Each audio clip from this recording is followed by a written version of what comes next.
नमस्कार, आज हम डिस्कस करेंगे इंपॉर्टेंट करंट अफेयर के क्वेश्चन। आप नेशनल इंटरनेशनल अफेयर के क्वेश्चन भी जो है वो कह सकते हैं, और ये जो है वो उत्तीर्ण सीरीज का पार्ट है। काफ़ी टाइम से जो है वो उत्तीर्ण सीरीज के पार्ट नहीं आए थे, क्योंकि उत्तीर्ण सीरीज हमने जो है वो थोड़े टाइम के लिए रिवाइज करना स्टार्ट कर दी थी अलग अलग फॉर्म में, और अभी पेपर थे तो उसके लिए रिवीजन ही जो है वो चला हुआ था, परंतु बहुत ज़्यादा गैप पड़ गया है, तो इसलिए कुछ इंपॉर्टेंट क्वेश्चन डिस्कस कर लेते हैं। और जैसे ही जो एक दो पेपर बच गए हैं वो कंप्लीट हो जाएंगे, तो जितना हमारा पीछे का उत्तीर्ण सीरीज में बचा हुआ है वो सारा कवर हो जाएगा, उसकी चिंता करने की आपको बात ज़रूरत नहीं है। क्वेश्चन नंबर 1 से अभी डिस्कशन को स्टार्ट करते हैं। बोलते हैं which of the following European countries have formally recognised a Palestine state. तो बोलते हैं कि अभी हाल फिलहाल में जो है किस यूरोपियन देश ने जो है, किन यूरोपियन देशों ने जो है वो औपचारिक रूप से फिलिस्तीन राज्य को मान्यता दी है। देखो, फिलिस्तीन जैसे ही इजराइल गाजा वॉर का जो है वो दौर चला, तो फिलिस्तीन का इशू भी जो है वो सामने आया। अब फिलिस्तीन को कुछ एक कंट्रीज ने रिकॉग्नाइज किया है, कुछ एक ने नहीं किया है, परंतु अभी एक बड़ा मोड़ ये आया कि कुछ एक यूरोपियन कंट्रीज ने जो है वो फिलिस्तीन को रिकॉग्नाइज करने की बात कही। ये कौन कौन सी कंट्रीज हैं? एक स्पेन है, एक आयरलैंड है और एक नॉर्वे है। ऑप्शन ए जो है वो सही आंसर हो जाएगा। इन कंट्रीज ने कहा कि हम जो है वो इसको, जो फिलिस्तीन है उसको जो है वो रिकॉग्नाइज करते हैं और एक स्टेट के रूप में रिकॉग्नाइज करेंगे इसको। अभी तो देखो अर्मीनिया की भी ये न्यूज़ आ रही है कि अर्मीनिया भी जो है वो इसको रिकॉग्नाइज करने के लिए जो है वो तैयार है। फिर तो अर्मीनिया का भी अभी हम पढ़ लेंगे जल्दी ही, परंतु फिलहाल तो ये 3 यूरोपियन कंट्री हैं, स्पेन, आयरलैंड और नॉर्वे। इनका आप ज़रूर ध्यान रखना। अगला क्वेश्चन देखते हैं हमारे पास क्या पूछा गया है। बोलते हैं अगले क्वेश्चन में, recently who has become the youngest Indian to scale Mount Everest. तो अभी हाल फिलहाल में जो है माउंट एवरेस्ट पर चढ़ने वाली सबसे कम उम्र की भारतीय कौन बनी है? तो सबसे कम उम्र की भारतीय जिसने अभी हाल फिलहाल में माउंट एवरेस्ट को जो है वो फतेह किया है, तो ये बनी है काम्या कार्तिकेयन। ऑप्शन ए जो है वो सही आंसर। काम्या कार्तिकेयन जो है वो बनी है, इनका नाम ध्यान रखना है, परंतु अगर हम इनके बारे में थोड़ा सा जानें तो 16 ईयर्स ओल्ड की ये है काम्या कार्तिकेयन, और इंडिया की यंगेस्ट जो है ये बनी है जिन्होंने माउंट एवरेस्ट को जो है क्लाइम किया है। वैसे ये वर्ल्ड की सेकंड यंगेस्ट है, परंतु इंडिया की जो है ये यंगेस्ट हुई। वर्ल्ड की तो सेकंड है, इंडिया की जो है ये फर्स्ट है। और अगर हम बात करें कि कार्तिकेयन जो है ये अभी ज़्यादा उम्र नहीं है, 16 वर्ष की हैं, और मुंबई में जो है वो नेवी चिल्ड्रन स्कूल की ये छात्रा है और वहाँ पर जो है ये पढ़ती हैं। तो इन्होंने जो है वो अभी माउंट एवरेस्ट को जो है वो फतेह किया है। और हिमाचल के कॉन्टेक्स्ट में भी हम पढ़ते हैं डिक्की डोलमा का नाम। डिक्की डोलमा ने जो है वो 19 साल की एज में जो है माउंट एवरेस्ट को फतेह किया था। और कौन से ईयर में डिक्की डोलमा ने जो है वो फतेह किया था? 1993 में डिक्की डोलमा ने जो है वो माउंट एवरेस्ट को फतेह किया था। 10 मई 1993 को जो था वो किया था। डिक्की डोलमा की बात की जाए कि डिक्की डोलमा जो है वो कहाँ से संबंध रखती हैं हिमाचल में, तो ये हिमाचल प्रदेश के डिस्ट्रिक्ट कुल्लू के पलचन विलेज की रहने वाली हैं। ये जो है इनका भी हिमाचल में ये रिकॉर्ड है कि ये कब सबसे कम उम्र की हैं। वैसे 19 ईयर्स की थी ये जब इन्होंने चढ़ाई की थी। अभी तो इंडिया में नया रिकॉर्ड बन गया है, परंतु जब इन्होंने ये रिकॉर्ड बनाया था 19 साल की उम्र में, तब ये भी यंगेस्ट थी उस टाइम। अच्छा, अगर हम महिलाओं की श्रेणी में बात करें कि पहली इंडियन महिला कौन थी जिन्होंने माउंट एवरेस्ट को क्लाइम किया था, तो पहली इंडियन महिला थी बछेंद्री पाल। इनके द्वारा जो था वो माउंट एवरेस्ट को 1984 में जो था वो फतेह किया गया था। बछेंद्री पाल का नाम ध्यान रखना है आपने। हिमाचल प्रदेश में जो है वो अटल बिहारी वाजपेयी माउंटेनियरिंग इंस्टीट्यूट भी जो है वो स्थित है, और वो कहाँ पर स्थित है? वो कुल्लू मनाली में जो है वो स्थित है, ये ध्यान रखें। अगला क्वेश्चन देखते हैं हमारे पास क्या पूछा गया है। अगले क्वेश्चन में बोलते हैं रिसेंटली हु हैज़ बीन होगा यहाँ पर, who has been appointed as ICC men's T20 world cup brand ambassador. तो बोलते हैं कि अभी हाल फिलहाल में ICC पुरुष T20 विश्व कप के ब्रांड एम्बेसडर के रूप में किसे नियुक्त किया गया है? तो अभी जो है वो शाहिद अफरीदी को जो है वो अपॉइंट किया गया है ICC men's T20 world cup का ब्रांड एम्बेसडर। परंतु कुछ और पर्सनैलिटीज़ भी हैं जिनको किया गया है, जैसे कि इंडिया के ही जो हैं वो युवराज सिंह हैं, इनको किया गया है। क्रिस गेल हो गए, इनको किया गया है, ये वेस्ट इंडीज़ के प्लेयर हैं। और जमाइका के जो स्प्रिंटर हैं उसैन बोल्ट, उनको जो है वो किया गया है ICC T20 वर्ल्ड कप का जो है वो ब्रांड एम्बेसडर बनाया गया है। अगर हम बात करें 2024 का ICC T20 वर्ल्ड कप, तो ये भी ज़रूर एग्जाम में पूछा जाएगा। इसको होस्ट करने वाली कंट्रीज़ कौन सी हैं? तो इसको होस्ट करने वाली कंट्रीज़ एक तो USA है, दूसरी वेस्ट इंडीज़ जो है वो इसको होस्ट करेगी। इसमें टोटल पार्टिसिपेंट्स कितने हैं, कितनी कंट्रीज़ पार्टिसिपेंट कर रही हैं? तो 20 कंट्रीज जो है वो पार्टिसिपेट यहाँ पर कर रही है। 1 जून से ये मैच चल पड़े थे और 29 जून तक जो है ये चलेंगे। 29 जून तक जो है ये मैच चलेंगे T20 के। ये T20 वर्ल्ड कप इम्पोर्टेंट इसलिए है आईसीसी का, क्योंकि पहली बार ऐसा है कि यूएस जो है वो इसको होस्ट कर रहा है। तो पहली बार जब यूएस कर रहा है तब ये इम्पोर्टेंट है। और इससे पहले कब ये हुआ था, तो 2022 में ये पहले हुआ था। 22 में जब ये हुआ था तो 22 में किसने होस्ट किया था, ऑस्ट्रेलिया ने होस्ट किया था। अब कब होगा, अब 2026 में इसके बाद होगा। 2026 में कौन इसको होस्ट करेगा, तो 2026 में अपना देश भारत, इंडिया इसको होस्ट करेगा और इंडिया के साथ मिलकर श्रीलंका जो है वो इसको होस्ट करेगा। अभी खेलों की ही जब बात हो रही है, खेलों की श्रेणी में हम बात कर रहे हैं, तो अभी थोड़ी दिनों में पेरिस गेम्स भी जो है वो शुरू होने वाले हैं।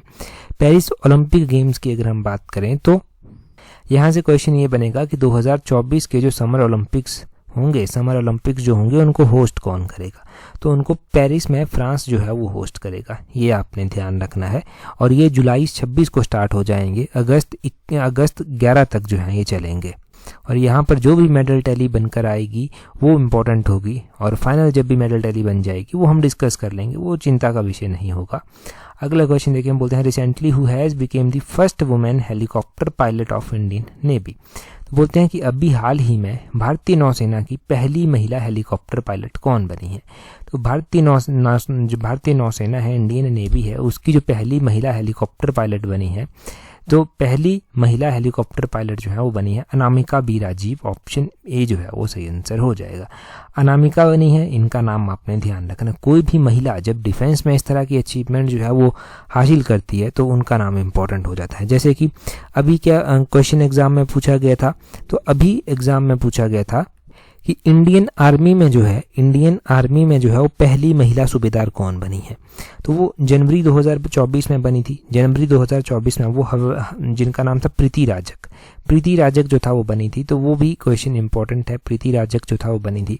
अभी ये पहली महिला हेलीकॉप्टर इंडियन नेवी की बनी है हेलीकॉप्टर पायलट। तो अनामिका बी राजीव का नाम ध्यान रखना है, प्रीति राजक का नाम यहाँ पर हो गया। हमने पढ़ा था कि पहली महिला बीएसएफ स्नाइपर कौन बनी है। तो फर्स्ट वुमेन स्नाइपर इन बीएसएफ जो है वो बनी है सुमन कुमारी। ये सब इंस्पेक्टर हैं बीएसएफ में और ये जो है वो बनी है। सुमन कुमारी जो है वो संबंध कहाँ से रखती हैं, तो सुमन कुमारी है तो बीएसएफ में, बॉर्डर सिक्योरिटी फोर्सेस में है, परंतु हिमाचल से संबंध रखती हैं। गिरिराज पत्रिका में हमने ये पढ़ा था। अभी आप ही कमेंट करके ये बताएंगे कि हिमाचल में ये कहाँ से संबंध जो है वो रखती हैं। और अभी हमने मेजर राधिका सेन का भी पढ़ा था, वो मंडी के सुंदरनगर से संबंध रखती हैं। इनको जो है वो 2023 का military gender advocate of the year award जो है वो दिया गया है, तो वो भी नोट करना है। Military gender advocate of the year award 2023 का जो है वो इनको दिया गया है। तो मेजर राधिका सेन का नाम भी आपको पता होना चाहिए, ठीक है जी।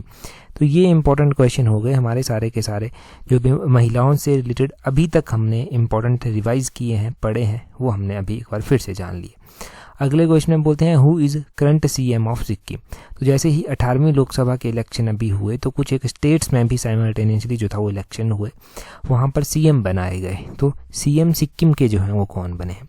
सीएम ऑफ सिक्किम आपने ध्यान रखना है कि ये जो है वो इम्पोर्टेंट है, इनका नाम है प्रेम सिंह तमांग। ऑप्शन ए जो है वो सही आंसर हो जाएगा, ये आपने ध्यान रखना है। अच्छा, प्रेम सिंह तमांग जो है वो चीफ मिनिस्टर बने हैं कहाँ के, सीएम सिक्किम के। इनकी पार्टी का क्या नाम है, इनकी पार्टी का नाम भी इम्पोर्टेंट है। इनकी पार्टी का नाम है सिक्किम क्रांतिकारी मोर्चा। तो ये छोटे छोटे पॉइंट, उनकी पार्टी कहाँ से बने हैं, कौन है, ये ज़रूर नोट करने हैं आपने, क्योंकि पहले भी मैं इस तरह के क्वेश्चन बताता रहा हूँ तो आप इग्नोर कर देते हैं बहुत सारे बच्चे, खासकर जो नई तैयारी कर रहे हैं। और एग्ज़ाम में जब क्वेश्चन पूछा जाता है ना तब लगता है कि ओ यार सुना तो था क्वेश्चन परंतु गलत हो गया, बहुत पहले पढ़ा था। तो रिवीजन ना करने का ये सबसे बड़ा नुकसान फिर हो जाता है, तो इसलिए नोट्स अपडेट करने हैं यहाँ से अपने। अच्छा, सिक्किम में विधानसभा की सीटें कितनी है, ये सब इंस्पेक्टर के एग्जाम में लास्ट टाइम पूछा गया था पेपर शायद क्वेश्चन। तो सिक्किम में जो है विधानसभा की सीटें हैं 32, ये आपने ध्यान रखना है। शायद सिक्किम ही पूछा गया था या फिर गोवा पूछा गया होगा। अगर गोवा पूछा गया था तो गोवा की कितनी थी, गोवा की भी आपने ध्यान रखना है। गोवा में जो है 40 विधानसभा की सीटें जो हैं वो आती हैं। तो गोवा हो गया, सिक्किम हो गया, इन दोनों को ध्यान रखें। अब सिक्किम के अलावा कुछ और स्टेट्स में भी इलेक्शन हुए, जैसे कि उड़ीसा में इलेक्शन हुए तो उड़ीसा के मोहन चरण मांझी जो है ये 15th चीफ मिनिस्टर जो है वो बने। तो उड़ीसा का क्या क्वेश्चन पूछा जा सकता है कि उड़ीसा में जो है, उड़ीसा में तो भारतीय जनता पार्टी इस बार जीत गई है और उड़ीसा में जो है वो कितनी विधानसभा की सीटें जो हैं वो आती हैं। तो उड़ीसा में 147 ये विधानसभा की सीटें यहाँ पर हैं, काफ़ी बड़ा स्टेट है, 147 सीटें विधानसभा की हैं। साथ में ही यहाँ पर आंध्र प्रदेश के चीफ मिनिस्टर का नाम इंपॉर्टेंट है, एन चंद्रबाबू नायडू। एन चंद्रबाबू नायडू का नाम आपको याद रह जाएगा क्योंकि एनडीए के जो है ये एक एनडीए में जो है ये इनका भी एक अलायंस है। इनकी जो पार्टी है वो है टीडीपी, तेलुगु देशम पार्टी, और इन्होंने जो है वो एनडीए को सपोर्ट कर रखा है, बीजेपी को एक तरह से कहेंगे। अगर आपसे पूछ लिया जाए कि आंध्र प्रदेश में कितनी सीटें हैं विधानसभा की, तो आंध्र प्रदेश में 175 सीटें जो हैं वो विधानसभा की आ जाएंगी। 175 सीटें आंध्र प्रदेश में हैं। अब मैंने कहा कि इन्होंने जो है वो बीजेपी को जो है वो सपोर्ट करके रखा है लोकसभा में भी, तो लोकसभा में कितनी सीटें जो हैं वो आंध्र प्रदेश की आती हैं, आंध्र प्रदेश से कितने लोकसभा के एमपी जो हैं वो चुन कर आते हैं। आंध्र प्रदेश में 25 जो है वो लोकसभा की सीटें हैं। सिक्किम की वैसे ही बात कर लें तो सिक्किम में तो एक ही लोकसभा की सीट है। अगर हम बात कर लें उड़ीसा की, तो उड़ीसा में जो है कितनी लोकसभा की सीटें हैं, उड़ीसा में 21 लोकसभा की जो है वो सीटें हैं। तो ये नोट कर लेना था सारा। अगला क्वेश्चन देखते हैं क्या बोलते हैं। अगले क्वेश्चन में बोलते हैं comedian turned politician Michael Usi has been sworn as vice president of which of the following country. तो बोलते हैं कि हास्य अभिनेता से राजनेता बने माइकल उशी ने निम्नलिखित में से किस देश के उपराष्ट्रपति के रूप में शपथ ली है। तो ये है मालावी, ऑप्शन ए जो है वो सही आंसर है। मालावी देखो कॉमेडियन थे पहले, फिर उसके बाद पॉलिटिशियन बने और अब ये वाइस प्रेसिडेंट ऑफ मालावी जो है वो बने हैं। क्या नाम है इनका? माइकल उशी। माइकल उशी पहले कॉमेडियन थे, फिर पॉलिटिशियन बने और अभी वाइस प्रेसिडेंट ऑफ मालावी जो है वो बने हैं। मालावी कंट्री की कैपिटल कहाँ पर है? तो इसकी कैपिटल जो है वो, इसकी कैपिटल लिलोंगवे में जो है वो स्थित है। लिलोंगवे आपने इसकी कैपिटल जो है वो जरूर ध्यान रखना है। यहाँ पर लिख भी देता हूँ मैं, चाहे लिलोंगवे, इसकी कैपिटल आपने ध्यान रखनी है। ये जो है वो इसकी कैपिटल है। अभी देखो आने वाले जो president, vice president, prime minister हैं वो इम्पोर्टेंट रहेंगे कहाँ के। जैसे कि अभी तो आप देखना, अभी जो है वो फ्रांस में भी जो है वो आपको नया चेंज देखने को मिल सकता है, तो फ्रांस में होगा। फ्रांस के अलावा जो है वो यूके में हो सकता है चेंज, और यूके के अलावा जो है वो आपने ध्यान रखना है यूएसए का। ठीक है, इन 3 कंट्रीज को हाईलाइटेड करके रखना, इनके लिए कॉलम पहले ही बना लो। और अगर हम बात करें यहीं से कि एक वाइस प्रेसिडेंट और इम्पोर्टेंट है, तो यहाँ से सेचेल्स के वाइस प्रेसिडेंट का नाम ज़रूरी है, मिस्टर मीर अहमद अफीफ जो है वो इनका नाम है। मीर अहमद अफीफ इनका नाम ज़रूर आपने ध्यान रखना है, ये नाम बहुत इंपॉर्टेंट है साथ में एग्जाम पॉइंट ऑफ व्यू से। अगला क्वेश्चन देखते हैं क्या बोलते हैं नेक्स्ट क्वेश्चन में। नेक्स्ट क्वेश्चन में बोलते हैं which of the following country will host the FIH hockey men's junior world cup in December 2025। तो बोलते हैं कि निम्नलिखित में से कौन सा देश दिसंबर 2025 में FIH हॉकी पुरुष जूनियर विश्व कप की मेजबानी करेगा। 2025 का जो FIH hockey men's junior world cup होगा वो होस्ट करने का बिड़ा लिया है इंडिया ने। ऑप्शन सी बिल्कुल सही आंसर है। इंडिया ने कहा है कि भाई हम जो है वो इसको होस्ट करेंगे, और ये है FIH hockey men's junior world cup है, ये मेंस जूनियर वर्ल्ड कप है ये, तो ये आपने ध्यान रखना है। अभी देखो एक प्लेयर है जिनके द्वारा रिटायरमेंट भी ली गई है। रिटायरमेंट जो ली गई है ना वो किसके द्वारा ली गई है? तो वो एक फुटबॉल के प्लेयर हैं सुनील छेत्री, उनका नाम ध्यान रखना है, उनके द्वारा रिटायरमेंट ली गई है। वो भी पूछा जाएगा कि कौन से खेल से जुड़े हुए हैं सुनील छेत्री। अच्छा, ये जो हॉकी खेल होता है ना, इसमें कितने प्लेयर होते हैं? हॉकी में जो है वो कितने प्लेयर होते हैं? हॉकी में 11 प्लेयर जो है वो टोटल होते हैं। और 2023 में जो एशियन गेम्स हुई थी चाइना के हांगझाओ रीजन में, वहां पर जो इंडिया की हॉकी टीम थी उसके द्वारा कौन सा मेडल जीता गया था? तो उसके द्वारा गोल्ड मेडल जो था वो वहां पर भी जीता गया था। गोल्ड मेडल आपने वो भी ध्यान रखना है कि इंडियन हॉकी टीम के द्वारा एशियन गेम्स में गोल्ड मेडल जीता गया था। नेक्स्ट क्वेश्चन चलते हैं, हमारे पास क्या पूछा गया, बोलते हैं which of the following country host the G7 summit from June 13 to May 2024। तो बोलते हैं कि निम्नलिखित में से किस देश ने जून 13 से लेकर जून 15 के बीच 2024 में जो है G7 के शिखर सम्मेलन की मेजबानी की है। अभी आपने ये न्यूज़ में सुना होगा तो आपको ध्यान रह जाएगा। ऑप्शन सी जो है वो सही आंसर है, इटली। परंतु एग्जामिनर क्या करेगा, वो पूछ लेगा कि कब से लेकर कब तक होस्ट की गई। तो ये जून 13 से जून 15 तक जो है वो होस्ट की गई। G7 summit. और क्या इंडिया G7 का मेंबर है? नहीं, इंडिया G7 का मेंबर नहीं है। तो आप कहेंगे कि पीएम मोदी तो G7 की समिट में गए थे, स्पेशल इन्वाइटी के रूप में जो है वो इंडिया को जो है वो वहाँ पर बुलाया गया था, तो प्रधानमंत्री नरेंद्र मोदी वहाँ पर अटेंड करने के लिए गए थे। इटली गए थे, तो इटली की जो प्राइम मिनिस्टर हैं वो कौन है? प्राइम मिनिस्टर हैं इटली की जॉर्जिया मेलोनी, उनका नाम आपने ध्यान रखना है। साथ में इटली की कैपिटल भी तो पता होनी चाहिए, तो इटली की कैपिटल है रोम, वो रोम कैपिटल भी आपने ध्यान रखनी है। अभी यहाँ से कुछ और, जैसे कि अभी G20 का एग्जाम में पूछ लिया गया था कि G20 कब से लेकर कब तक जो था वो न्यू दिल्ली में हुई। G20 की समिट इंडिया में जो हुई थी वो 18 नंबर की समिट थी, और वो 9 से लेकर 10 सितंबर 2023 के बीच में जो था वो हुई थी। अब देखो इटली ने होस्ट किया है, तो ये कौन से नंबर की समिट थी? 50th नंबर की, 50वें नंबर की ये G7 की समिट थी। अपुलिया जो है वो इटली में पड़ता है, यहाँ पर जो था वो इसको होस्ट किया गया अपुलिया में, जून 13 से जून 15 के बीच में। इसमें जो मेजर कंसर्निंग इशू हैं उनके ऊपर बात की गई, जैसे कि ग्लोबली जो कंसर्निंग है, अभी गाजा कॉन्फ्लिक्ट चली हुई है उसके बारे में बात की गई, यूक्रेन वॉर चला हुआ है उसके ऊपर बात की गई, क्लाइमेट डिजास्टर के बारे में बात की गई, और भी जो अदर चैलेंजेस हैं उनके ऊपर जो है वो बात यहाँ पर की गई। G7 के ही अगर हम मेंबर्स के बारे में बात करें, G7 के जो हैं वो जो मेंबर कंट्रीज़ हैं वो कौन कौन सी हैं, तो इसका Canada, France, Germany, Italy, Japan, United kingdom और यूनाइटेड स्टेट, ये जो हैं वो 7 कंट्रीज़ यहाँ पर आती हैं। G7 तभी इसको बोला गया। Canada, France, Germany, Italy, Japan, UK, US, ये जो हैं वो G7 की इम्पोर्टेंट कंट्रीज़ हैं, और इंडिया इसका मेंबर नहीं है, ये आपने ज़रूर ध्यान रखना है। इंडिया को स्पेशल इन्वाइटी के रूप में इस वर्ष बुलाया गया था, वो पता होना चाहिए। अच्छा, G20 की समिट हुई थी, तो क्या इंडिया G20 का मेंबर है? हाँ बिल्कुल, इंडिया जो है वो G20 का समिट जो है, G20 का मेंबर जो है वो है, ये बिल्कुल सही बात है, G20 का है, G7 का नहीं है। एक G4 कंट्रीज भी आती हैं। G4 कंट्रीज में कौन कौन सी कंट्रीज आती हैं? G4 कंट्रीज में एक ब्राज़ील आता है, एक इंडिया आता है, एक जर्मनी आता है, जर्मनी के अलावा जापान आता है। तो G4 का मेंबर इंडिया है, ये आपने ध्यान रखना है। सिर्फ G7 का मेंबर नहीं है, G20 का भी है, और G4 का तो है ही है। G4 में ब्राज़ील, इंडिया, जापान और जर्मनी, ये कंट्रीज जो हैं वो आती हैं। नेक्स्ट क्वेश्चन देखते हैं हमारे पास क्या पूछा गया। बोलते हैं recently in which of the following country 45 Indian nationals lost their lives in the fire incidents. तो बोलते हैं कि अभी हाल फिलहाल में किस देश में आग लगने की एक घटना में जो है वो 45 भारतीय नागरिकों की जान चली गई। तो अभी एक कंट्री में ऐसा हुआ कि आग लगी, वहाँ पर बहुत सारे भारतीय लोग काम करते थे, तो उनकी जान चली गई, 45 लोगों की जो है वो जान चली गई, बहुत सारे लोग तो घायल भी हुए। अभी जो जान गई है ये गई है कुवैत कंट्री में, ऑप्शन डी जो है वो सही आंसर हो जाएगा। कुवैत में ये आग लगी और यहाँ पर जो है वो 45 भारतीय, अनफॉर्चुनेटली 45 भारतीय लोगों की जान चली गई। अब शायद इसके बाद ये डेथ रो थोड़ी सी इंक्रीज भी हुई है, मे बी 49 तक पहुँच गई हो, परंतु चलो वो तो आपने ध्यान रख लेना। 45, 49, ये अभी जो मैंने डाटा लिखा था तो 45 थी शायद, उसके बाद 49 ये हो गया था नंबर। परंतु यहाँ पर ये ध्यान रखना है कि कौन सी कंट्री ने जो है जिन भी लोगों की जान वहाँ पर कुवैत में इस फायर ट्रेजेडी में गई है, किस इंडियन स्टेट ने जो है वो उन लोगों को, जो भी लोग यहाँ पर मारे गए हैं उन लोगों के परिवारजनों को 5 लाख रुपया देने की बात की है।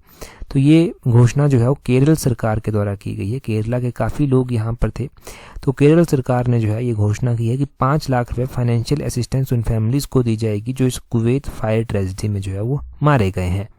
और जो लोग यहाँ पर घायल हुए हैं तो केरल ने कहा है कि उनको 1 लाख रुपया जो है वो दिया जाएगा। सेंट्रल गवर्नमेंट की तरफ से अलग अनाउंसमेंट जो है वो की गई है, परंतु हमने ये जान लिया कुवैत के बारे में। अब कुवैत के बारे में बात करें तो इसकी कैपिटल कहाँ पर है, ये कैपिटल्स ज़रूर पता होनी चाहिए, जनरल अवेयरनेस के लिए भी ज़रूरी रहती हैं। तो कुवैत की कैपिटल जो है वो कुवैत सिटी में ही जो है वो इसकी कैपिटल है, कुवैत सिटी ही इसकी कैपिटल है। अब क्वेश्चन कैसे बनेगा, यहाँ से क्वेश्चन पूछने वाला ये भी पूछ सकता है डायरेक्टली कि कैपिटल कहाँ पर है। दूसरा क्वेश्चन ये बन जाएगा कि किस कंट्री, अलग अलग कंट्रीज ऑप्शन में दे देंगे कि निम्नलिखित में से किस कंट्री की कैपिटल और कंट्री का नाम ये सेम ही है, तो कौन सी कंट्री हो जाएगी, वो कुवैत कंट्री जो है वो हो जाएगी। ठीक है जी, कुवैत की जो करेंसी है वो कुवैती दिनार जो है वो यहाँ की करेंसी आ जाती है। चलते हैं नेक्स्ट क्वेश्चन की, और नेक्स्ट क्वेश्चन में क्या बोलते हैं। अगले क्वेश्चन में पूछा गया है recently who has been appointed as pro term speaker of 18th Lok Sabha. अभी 18th लोकसभा के लिए इलेक्शन हुए। अब देखो कैबिनेट ने शपथ ले ली है, प्रधानमंत्री ने शपथ ले ली है, परंतु जो नए मेंबर आए हैं उनकी भी शपथ होगी। तो प्रो टर्म स्पीकर का काम ही वो होता है कि वो कुछ टाइम के लिए बनाए जाएंगे, वो पहले सेशन को करेंगे और उसके बाद स्पीकर, रेगुलर स्पीकर जो होते हैं वो बन जाते हैं। तो प्रोटम स्पीकर को अपॉइंट कौन करता है और कौन प्रोटम स्पीकर बने हैं ये हम जानते हैं। प्रोटम स्पीकर अपॉइंट किए जाते हैं प्रेसिडेंट के द्वारा, प्रेसिडेंट इनको अपॉइंट करते हैं। और आपने ध्यान रखना है कि अभी जो प्रोटम स्पीकर बने हैं 18वीं लोकसभा के लिए, भर्तृहरि मेहताब जो हैं ये बने हैं। भर्तृहरि मेहताब का नाम आपने ध्यान रखना है, ये प्रोटम स्पीकर बने हैं। अब हम बात करें अगर यहाँ पर, ये तो बन गए हैं, परंतु यहाँ पर थोड़ी सी कंट्रोवर्सी तो देखने को मिली। चलो खैर वो हमारा एग्जाम पॉइंट ऑफ व्यू जरूरी नहीं है। किरण रिजिजू का नाम जरूरी है यहाँ पर। किरण रिजिजू जो है वो कौन से मंत्री हैं, इनके पास कौन सा मंत्रालय है अभी? तो इनके पास जो है वो मिनिस्ट्री ऑफ पार्लियामेंट्री अफेयर मंत्रालय है और इनको जो है वो मिनिस्ट्री ऑफ माइनॉरिटी अफेयर्स भी जो है वो दिया गया है। तो मिनिस्ट्री ऑफ पार्लियामेंट्री अफेयर्स और माइनॉरिटी अफेयर्स जो है वो इनके पास है। अगर हम इंपॉर्टेंट मिनिस्टर्स के नाम जान लेते हैं, जैसे कि डिफेंस मिनिस्टर हो गए, वो राजनाथ सिंह ही थे पहले भी, अभी भी वही है। अमित शाह होम मिनिस्टर भी पहले थे, अब भी होम मिनिस्टर है। मिनिस्ट्री ऑफ कॉर्पोरेशन पहले भी इनके पास थी, अब भी इनके पास है। अभी road transport highway minister Nitin Gadkari हैं, पहले भी यही थे। जगत प्रकाश नड्डा जो है वो हेल्थ मिनिस्टर बने हैं और केमिकल फर्टिलाइजर मिनिस्टर भी ये बने हैं। हिमाचल से संबंध रखते हैं परंतु राज्यसभा के सदस्य हैं, तो ये गुजरात से जो है वो अभी राज्यसभा के सदस्य हैं। फाइनेंस मिनिस्टर जो है वो निर्मला सीतारमण है, उनका नाम ध्यान रखना है। हमारे जो एक्सटर्नल अफेयर मिनिस्टर हैं वो एस जयशंकर हैं, वो आपने ध्यान रखना है।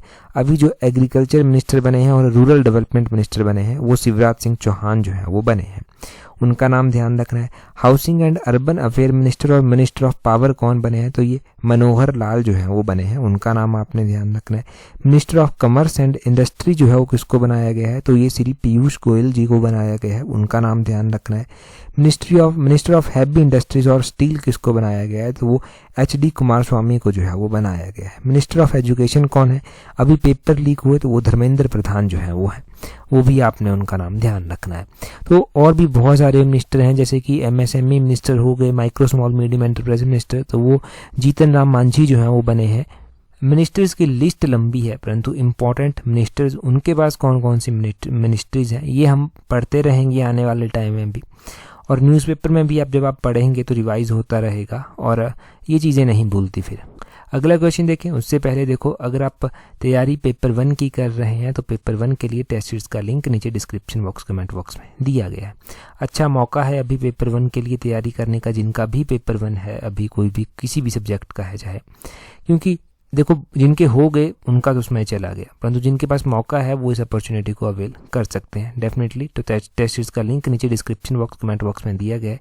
ईमानदारी के साथ प्रैक्टिस करेंगे तो डेफिनेटली आपको हेल्प मिलने वाली है। तो टेस्ट सीरीज ग्रुप जरूर ज्वाइन कर लेना जब भी टेस्ट सीरीज को ज्वाइन करेंगे। चलिए जी क्वेश्चन देखिए क्या बोलते हैं who becomes the first Indian space tourist on NS-25 mission by Blue Origin. तो ब्लू ओरिजिन का ये जो NS-25 मिशन है, इसमें पहले भारतीय अंतरिक्ष के जो पर्यटक बने हैं वो कौन बने हैं। इंडियन स्पेस टूरिस्ट पूछे गए हैं, पहले जो बने हैं अभी, उनका नाम आपने कमेंट करके जो है वो बताना है। लास्ट टाइम जब हमने ये उत्तीर्ण सीरीज डिस्कस की थी तो वहाँ पर ये क्वेश्चन मैंने डिटेल से आपको समझाया था, पहला ही क्वेश्चन वहाँ पर ये डिस्कस हुआ था। अभी कमेंट करके बताइए, और इस तरह के ही क्वेश्चन एलाइड में भी देखने को मिलेंगे। उसके लिए आप एलाइड की टेस्ट सीरीज भी ज्वाइन कर सकते हैं। एलाइड की टेस्ट सीरीज का लिंक नीचे डिस्क्रिप्शन बॉक्स, कमेंट बॉक्स में दिया गया है, वहाँ से अवेल कर सकते हैं। और टेलीग्राम पर अगर अभी तक ज्वाइन नहीं किया है तो अपने टेलीग्राम से @tolexam31 इस तरह से सर्च करना, आपको हमारा टेलीग्राम चैनल मिल जाएगा। That's all for today. Thank you very much for watching and listening it very patiently.